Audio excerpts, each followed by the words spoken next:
வணக்கம். என் பெயர் அறவாழி கிருபானந்தன். இது நார்வே நாடு. நான் வேலை பார்ப்பது தொரணியம் நகரம். இது மிடில் நார்வேல இருக்கிறது. உலக வரைபடத்தில் வடக்கு முனையில் உள்ள நாடு நார்வே. இப்போது இங்கே தட்பவெப்பநிலை -17°C இருக்கிறது. சாலை முழுவதும் பனிக்கட்டிகள் விழுந்து கிடக்கின்றன. அதிகாலை பொழுது அல்லது இரவு நேரத்தில் நார்த்தன் லைட்ஸ் எனப்படுகின்ற நார்த்தன் லைட்ஸ் இங்கு காணப்படும். அது ஒரு இயற்கையினுடைய ஒரு அற்புதமாக வானத்தில் பார்க்கலாம். இந்த கடுமையான குளிர்களையும் என் கையில் இருப்பது ஒரு தமிழ் நாவல். மூத்த ஊடகவியாளர் திரு ராஜா வாசுதேவன் அவர்கள் எழுதி அண்மையில் வெளியிலான மீண்டும் தலைப்புச் செய்திகள் என்கின்ற 514 பக்கம் உள்ள ஒரு நாவலாகும். நான் எனது சொந்த ஊரான காஞ்சிபுரத்திற்கு பொங்கலுக்கு வருகின்ற பொழுது சென்னை புத்தக கண்காட்சியில் வாங்கிய புத்தகம். முதல் 10 புத்தகங்களை வாங்கிய உடனே கீழே வைக்க முடியாமல் சென்னையிலிருந்து நான் நார்வேக்கு திரும்ப வருகின்ற போது கையோடு கொண்டு வந்த புத்தகம். விமான பயணத்தின் போது இந்த புத்தகத்தை நான் அவளோடு படித்துக் கொண்டிருந்தேன்.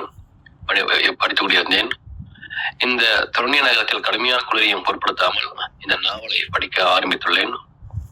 உடலில் வெப்பம் பரவி குளிரானது பறந்து போய்விட்டது. இந்த புத்தகத்தை வாசிப்பதே மிகவும் சுகமான ஒரு நல்ல அனுபவமாக இருக்கிறது. சன் டிவி மற்றும் சன் நியூஸ் டிவிகளில் ஆசிரியராக இருந்த திரு ராஜா வாசுதேவன் அவர்கள் தன்னுடைய தொலைக்காட்சி அனுபவங்களில் சிலவற்றை ஒரு கதை போல அவர் எழுதியிருக்கின்றார். அவர் பல நாவல்கள் எழுதியிருக்கின்றார். கொள்ளிடம், அஞ்சலி அம்மாள், கட்டதல நாயப்பயன் என்ற பல நூல்கள். அதே போல் இந்த நூலை எழுதியிருக்கின்றார். இந்த மீண்டும் தலைப்புச் செய்திகளில் இருக்கின்ற பல தகவல்கள் இதுவரை யாரும் கேள்விப்படாத உண்மையான தகவல்கள். முன்னாள் முதலமைச்சர் கலைஞர் அவர்கள் நடிகர் வழி எவ்வாறு கைது செய்யப்பட்டார் என்பதற்கு நேரடி சாட்சி இந்த நூலினுடைய ஆசிரியர் ராஜா வாசுதேவன் அவர்கள். அன்றைய இரவு என்ன நடந்திருக்கு என்பதை மர்ம கதை போல அவர் விவரித்து எழுதியிருக்கின்றார். அதேபோல் விடுதலை புலிகளுடைய தலைவர் மேதகு பிரபாகரன் அவர்கள் கிளிநொச்சியில் இருந்ததையும் அப்போது சந்தித்ததையும் மிகவும் பரபரப்பாக அவர் சொல்லியிருக்கின்றார். இப்படி ஏகப்பட்ட தகவல்கள் இந்த புத்தகத்தில் கொட்டி கிடக்கின்றன. தமிழ்நாட்டில் உள்ள ஒவ்வொருவரும் மறக்காமல் இந்த நூலை படிக்க வேண்டிய ஒரு கட்டாயம், நீங்க படிக்க வேண்டும் என்று ஆசைப்படுகின்றேன். அப்படி இருப்பதனால் இந்த -17°C நான் இங்கே இந்த வீடியோ பதிவை எடுத்து இதை பற்றி நான் ஒரு கருத்துரை நான் இங்கு வழங்கிக் கொண்டிருக்கின்றேன்.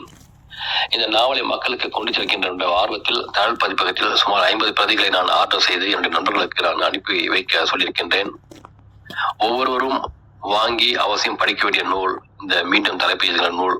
படித்துவிட்டு உங்களுடைய கருத்துக்களை நீங்கள் பரிமாறுங்கள். நன்றி, வணக்கம்.